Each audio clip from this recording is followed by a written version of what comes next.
మొత్తానికి Israel Iran మధ్య జరుగుతున్నటువంటి యుద్ధం సీజ్ ఫైర్కి వచ్చింది.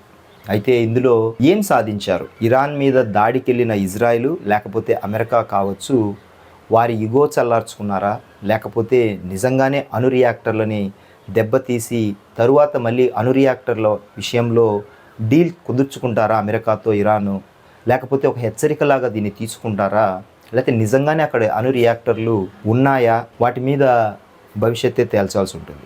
అయితే సీజ్ ఫైర్ జరిగిన నేపథ్యంలో 12 రోజుల పాటు జరిగిన ఈ భీకరమైన యుద్ధాల్లో దాదాపు 100 మంది ఇప్పటికే రెండు వైపులా మరణించడం జరిగింది.